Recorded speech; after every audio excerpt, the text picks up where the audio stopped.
सभी मसीह भाइयों और बहनों को मेरा जय मसीह की।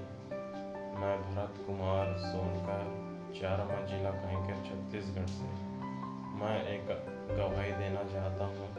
बीते 17 तारीख से मैं हॉस्पिटल में एडमिट था और मुझे डॉक्टरों ने कोरोना पॉजिटिव पाया गया था और कोरोना की वजह से मेरे जीवन में एक डर, एक भय सा माहौल छा गया था। और जब मुझे डॉक्टरों ने बताया कि आप कोरोना पॉजिटिव हो, कोरोना पेशेंट हो, तो एक मेरे जीवन में डर, एक भय छा गया। मैं डर गया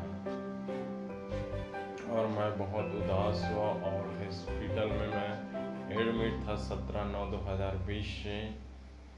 लेकिन मेरे जीवन में एक प्रभु यीशु मसीह का एक आस और एक विश्वास और भरोसा था कि प्रभु यीशु मसीह है और वही मेरे को चंगा कर सकता है। और मैंने भाई योगेश निषाद से भी संपर्क किया, प्रार्थना करवाया और बहुत से मसीही ग्रुप में अपना प्रार्थना निवेदन दिया और सब लोगों का मैं धन्यवाद करता हूँ जो मेरे लिए प्रार्थना किए। और मैं आज स्वस्थ और भला चंगा हूँ।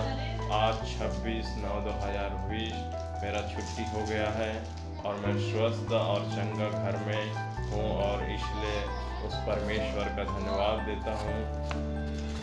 और ये मेरा डिस्चार्ज पेपर है जो मुझे छुट्टी मिल गया है, इसलिए मैं प्रभु यीशु मसीह का धन्यवाद करता हूँ जो मुझे जिंदा और बचा संभाल के रखा और उस कोरोना जैसे महामारी से जिसका कोई इलाज नहीं है चंगा किया और बचा संभाल के रखा। इसलिए मैं प्रभु यीशु मसीह का हृदय से धन्यवाद करता हूँ। सबको जय मसीह की।